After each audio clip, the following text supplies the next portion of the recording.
നമസ്കാരം പ്രിയമുള്ളവരെ, ഞാൻ നിങ്ങളുമായി സംവദിക്കാൻ വന്നത് മനസ്സിനെക്കുറിച്ചിട്ടുള്ള മനസ്സെന്ന പ്രതിഭാസത്തെക്കുറിച്ചിട്ടുള്ള ഒരു ടോപ്പിക്കാണ്. കാരണം എല്ലാവരും പറയും എൻ്റെ മനസ്സിനെക്കുറിച്ച്, പക്ഷേ എവിടെയാണത് എന്താണെന്ന് പറയാൻ ആർക്കും കുറച്ച് പ്രയാസമുണ്ടാകും. സൈക്കോളജി പഠിച്ചവർക്ക് പറയാൻ പറ്റും, അതിൻ്റെ കുറേ ശാസ്ത്രീയ വശങ്ങളൊക്കെ പറയാൻ പറ്റും. എങ്കിലും സാധാരണ എൻ്റെ ക്ലാസ്സിൽ പലപ്പോഴും ഞാൻ ചോദിക്കാറുണ്ട്, എന്താണ് മനസ്സ്, എവിടെയാണ് മനസ്സ്? അപ്പോൾ ഓരോ ആൾ ഓരോ ഉത്തരം പറയും. ചിന്തകളാണ് മനസ്സ്, ഓർമ്മയാണ് മനസ്സ്, ഇങ്ങനെ പലതും പറയും. ഓക്കെ, ഇരിക്കട്ടെ. ഇതിന് വ്യക്തമായ ഉത്തരം പതഞ്ജലി മഹർഷി എത്രയോ 5000 വർഷങ്ങൾക്ക് മുമ്പേ നൽകിയിട്ടുണ്ട്. സയൻറ്റിഫിക് ഇന്നും അത് കറക്റ്റാണ്, റെഡിയാണ്. അതിനൊന്നും മാറ്റം വരുത്താൻ ആർക്കും പറ്റില്ല. കാരണം മനസ്സ് 5 രീതിയിലാണ് പ്രവർത്തിക്കുന്നത്. 5 രീതി. ഒന്ന് പ്രമാണം എന്ന് പറയും. പ്രമാണം എന്ന് പറഞ്ഞാൽ നമ്മളെ മനസ്സിൻ്റെ ശരിയായ കേന്ദ്രം പ്രവർത്തിക്കുമ്പോൾ, നമ്മളെ ബ്രെയിനിൻ്റെ മനസ്സിൻ്റെ ശരിയായ കേന്ദ്രം, അവിടെ എന്ത് ചെയ്താലും അത് ശരിയായിരിക്കും. അതാണ് പ്രമാണത്തിൽ മനസ്സ് പ്രവർത്തിക്കുമ്പോൾ എല്ലാം ശരിയാണ്. അവരാണ് ഋഷികളെന്ന് പറയുന്നത്. ഏറ്റവും പരമമായ കാരുണ്യത്തിൽ ജീവിക്കുന്നവർ, അങ്ങനെ ഒരു മനുഷ്യൻ്റെ സൂപ്പർമാൻ എന്ന് പറയുന്നത് ഈഗോ അല്ലത്, അത്രയും പെർഫെക്ഷനായിട്ട് അവർ ചെയ്യുന്നതെല്ലാം നന്മയായിരിക്കും. അവരിൽ നിന്ന് വരുന്നതൊക്കെ സാഹിത്യമായിരിക്കാം, വേദാന്തമായിരിക്കാം, നോളജായിരിക്കാം. അതെല്ലാ മേഖലയിലും അങ്ങനത്തെ ആൾക്കാരുണ്ടാവും. അതിപ്പം ഋഷി സന്യാസിയിൽ മാത്രമല്ല, എല്ലാ മേഖലയിലും അങ്ങനെ സൂക്ഷ്മദൃഷ്ടികളായ, വ്യക്തമായ ക്ലാരിറ്റിയില്ല നല്ല മനുഷ്യരുണ്ടാവും. അത് ഈ പ്രമാണം എന്ന് പറയുന്ന അവസ്ഥയിൽ മനുഷ്യർ പ്രവർത്തിക്കുമ്പോഴുണ്ടാകുന്ന ബെനിഫിറ്റാണ്. രണ്ടാമത് വിപരീയം, തെറ്റായ കേന്ദ്രം പ്രവർത്തിക്കുമ്പോൾ ഉണ്ടാകുന്ന പ്രശ്നമാണ്. അതാണ് ഒരു ഹിറ്റ്ലർ ഉണ്ടാകുന്നതും. അങ്ങനെ ആ തരത്തിലുള്ള കുറേ, അതെല്ലാ മേഖലയിലും ഉണ്ടാവും. അതിപ്പം നമുക്കറിയാം, ഭക്ഷണത്തിൽ മായം ചേർക്കുന്നവരുണ്ടാവും. ഇതൊക്കെ ആ മനോഭാവം, എങ്ങനെയെങ്കിലും കാശുണ്ടാക്കണം, ആര് മരിച്ചാലും ശരി, ആർക്ക് രോഗം വന്നാലും ശരി, അങ്ങനെയുള്ള ക്രൂരമായ ഒരു മേഖല പ്രവർത്തിക്കുന്നത്. അതെല്ലാം അവർ നല്ലവരായിരിക്കും, കോട്ടും ടൈയൊക്കെ ഇട്ടവരായിരിക്കും. പക്ഷേ അവരുടെ മൈൻഡ് മുഴുവനും ഇങ്ങനെയാണ്.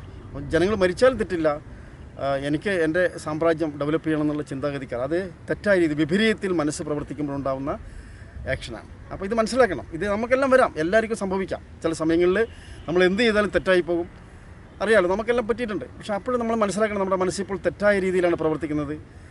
അപ്പോൾ അതിനൊക്കെ പരിഹാരമുണ്ട്. അതാണ്, ഇതൊക്കെ ഒരു പരിഹാരമില്ലാത്ത കാര്യമല്ല.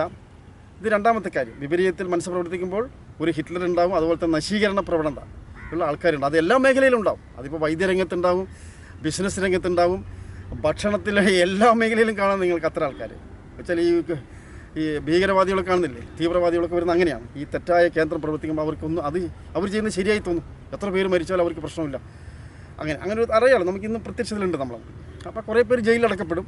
നിയമമൊക്കെ ഒരു പരിധിവരെ സഹായിക്കുന്നുണ്ട്. അതുകൊണ്ടാണ് ഈ ഇൻ്റലിജൻസ് നിയമമൊക്കെ നമ്മളെ ഹെൽപ്പ് ചെയ്യുന്നത്.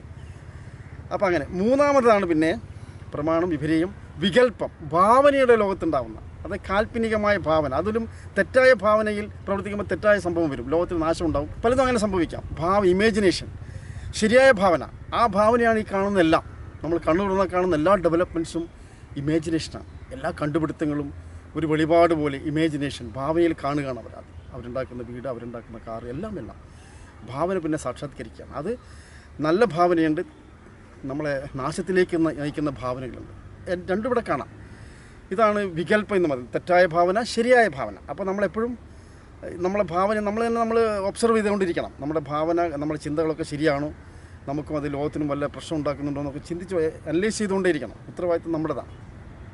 നാലാമത് പറയുന്നത് നിദ്ര. നിദ്ര നമുക്കറിയാലോ, ഉറങ്ങുമ്പോൾ നമുക്ക് മനസ്സ് നിഷ്ക്രിയ അവസ്ഥയാണ്. ഉറങ്ങുമ്പോൾ നമ്മുടെ മനസ്സ് ഒന്നും അറിയില്ല. നമ്മൾ ആരാണെന്നോ, എന്താണെന്നോ, മുഖ്യമന്ത്രിയാണെന്നോ, പ്രധാനമന്ത്രിയാണെന്നോ, ഡോക്ടറാണെന്നോ, എഞ്ചിനീയറാണെന്നോ ഒന്നും അറിയില്ല. നമ്മളിങ്ങനെ അങ്ങ് കിടക്കും.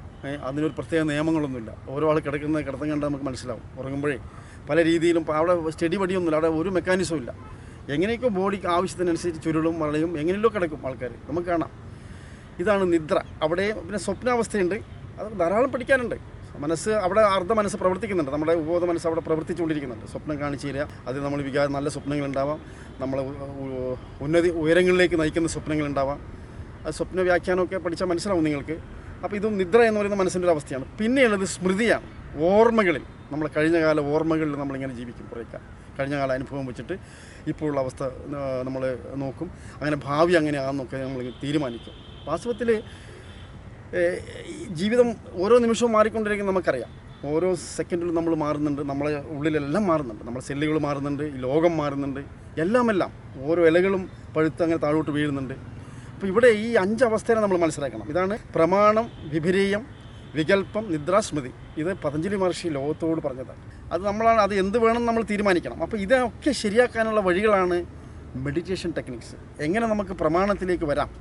ഒരു മനുഷ്യനെ, അധോഗതിയായ മനുഷ്യനെ, അല്ലെ ആകെ ഡിസോർഡറായി കിടക്കുന്ന ഒരു മനുഷ്യനെ എങ്ങനെ സ്ലോലി ഈ മെഡിറ്റേഷൻ എന്ന ധ്യാനം എന്ന മെക്കാനിസത്തിലൂടെ അവൻ ഈ പ്രമാണത്തിലേക്ക് ഉത്കൃഷ്ടമായ ബോധത്തിൻ്റെ ഉടമയായി മാറുവാൻ കഴിയുമെന്നാണ് പതഞ്ജലി പറയുന്നത്. അതാണ് യോഗ ചിത്തവൃത്തി നിരോധ. ചിത്തത്തെ നിരോധിക്കേണ്ട, അതിൻ്റെ നാനാതരത്തിലുള്ള വൈബ്രേഷൻസ് നിരോധിക്കാനാണ്, മനസ്സിൻ്റെ ചിത്രവൃത്തികളെ നിരോധിക്കാനാണ് പറയുന്നത്. അല്ലാണ്ട് ശരീരത്തെ നിയന്ത്രിച്ചിരുന്നുകൊണ്ട് കാര്യമില്ല. അവിടെയാണ് അതിൻ്റെ സൂക്ഷ്മതലം. അപ്പോൾ എനിക്ക് പറയാനുള്ള സുഹൃത്തുക്കളെ, എപ്പോഴും നമ്മളെ തന്നെ ഒബ്സർവ് ചെയ്തുകൊണ്ടിരിക്കണം. കാരണം നമ്മളെ തീരുമാനത്തിൽ നമ്മൾ ജീവിക്കണം. മറ്റുള്ളവർ നമ്മെ നയിക്കുമ്പോൾ മനസ്സിലാക്കണം അവരുടെ കൺട്രോളിലാവരും. നമ്മൾ തന്നെ നമ്മളെ മോട്ടിവേറ്റ് ചെയ്തുകൊണ്ട് സെൽഫ് അവെയർനെസ്സിലേക്ക്, പ്രമാണത്തിലേക്ക്, മനസ്സിനെ ബോധാവസ്ഥയിൽ, ഉയർന്ന ബോധാവസ്ഥയിലേക്ക് കൊണ്ടുപോകാൻ നമ്മളെപ്പോഴും എളിയൊരു ശ്രമം നമ്മുടെ ജീവിതത്തിൽ നമ്മൾ പാലിക്കുകയാണെങ്കിൽ തീർച്ചയായിട്ടും ഉത്കൃഷ്ടമായ അവാച്യമായ നമുക്ക് പലതും നമുക്ക് സ്വയമേ വെളിപ്പെടുന്നതാണ്. അതാണ് വെളിപാടെന്നൊക്കെ പറയുന്നില്ലേ. ഇപ്പോൾ ഈ കണ്ട ഈ സയൻസൊക്കെ വന്ന അങ്ങനെയാണ്, വെളിപാടാണ്. ഓരോ മനുഷ്യനും ഒരു വെളിപാട് പോലെ തോന്നലാണ്. അത് പിന്നെ അവർ ക്രിയേറ്റ് ചെയ്തെടുക്കുകയാണ്, അത് സാക്ഷാത്കരിക്കുകയാണ്. എല്ലാം തന്നെ, എല്ലാ കണ്ടുപിടുത്തവും അങ്ങനെ ചിന്തിച്ച് നമുക്ക് മനസ്സിൻ്റെ 5 അവസ്ഥകളെക്കുറിച്ച് ബോധം വേണം. അപ്പോൾ നമുക്കതിനെ വേണമെങ്കിൽ നിയന്ത്രണത്തിൽ കൊണ്ടുവരാൻ വേണമെങ്കിൽ, കാരണം അവിടെ മനസ്സെന്ന് പറയുന്നത് നമുക്കറിയാം, ഒരു ഭൃത്യനാണ്, നമ്മുടെ ഒരു സെർവൻ്റാണ് നമ്മുടെ മൈൻഡ്. പക്ഷേ പലപ്പോഴും മനസ്സാണ് നമ്മെ നയിക്കുന്നത്. അതുകൊണ്ടാണ് നമ്മൾ ഇരയായി പോകുന്നത്. പല ശീലങ്ങളുടെയും ഇരയാവാൻ കാരണം മനസ്സ് നമ്മളെ കൺട്രോൾ ചെയ്യുകയാണ്. അപ്പോൾ ഇവിടെ നേരെ മനസ്സിനെയാണ് നമ്മൾ കൺട്രോൾ ചെയ്യേണ്ടത്. മനസ്സിനെ നമ്മളൊരു ഭൃത്യനെ പോലെ, ഒരു സെർവൻറ്റിനെ പോലെ അവനെ ആജ്ഞാപിച്ചുകൊണ്ടിരിക്കണം.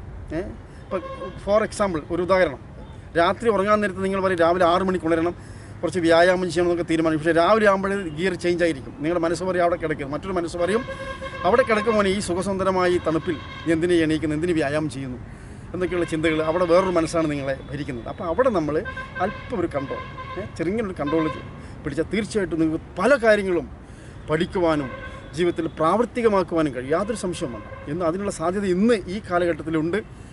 അറിവൊക്കെ അങ്ങനെയാണല്ലോ, നമുക്ക് എല്ലാവർക്കും അറിവുണ്ട്. പക്ഷെ അത് പ്രായോഗിക തലത്തിൽ അനുഭവപ്പെടാൻ നമ്മൾ തീർച്ചയായിട്ടും ഉണർന്ന് നമ്മൾ ആത്മവിശ്വാസത്തോടുകൂടെ, സെൽഫ് കോൺഫിഡൻസിനോടുകൂടെ നമ്മൾ പ്രവർത്തിക്കണം. അത് നമ്മുടെ സ്വയം ഉത്തരവാദിത്തമാണ്. അങ്ങനെ സ്വന്തം തീരുമാനത്തിൽ, തൻ്റെ ഇടത്തിൽ, ആത്മവിശ്വാസത്തിൽ ജീവിതത്തിന് മുന്നോട്ട് നീങ്ങണം. അങ്ങനെ ആകുമ്പോൾ തീർച്ചയായിട്ടും അതിസൂക്ഷ്മമായ പ്രപഞ്ച രഹസ്യം നിങ്ങൾക്ക് മനസ്സിലാവും, വെളിപാട് പോലെ അനുഭവിക്കും. അതൊരു ഈഗോ പെർഫോമിംഗ് അല്ല, അത് വെച്ചിട്ട് മറ്റൊരാളെ താഴ്ത്താനല്ല. എല്ലാവരും ഈ പ്രപഞ്ചത്തിൻ്റെ തുല്യമായ ഓരോ ഊർജ്ജത്തിൻ്റെ ഭാഗമാണെന്നുള്ള ബോധത്തിൽ എല്ലാവരെയും റെസ്പെക്റ്റ് ചെയ്തുകൊണ്ട്, സ്നേഹിച്ചുകൊണ്ട് അങ്ങനെ ജീവിതം ധന്യമാകട്ടെ എന്ന് മാത്രം പറഞ്ഞുകൊണ്ട് എല്ലാവർക്കും, എന്നെ പ്രോത്സാഹിപ്പിക്കുന്ന, എൻ്റെ ക്ലാസ്സിൽ വന്ന, ഇനിയും വരാൻ പോകുന്ന എല്ലാവർക്കും നന്ദി, നമസ്കാരം. വീണ്ടും കാണാം.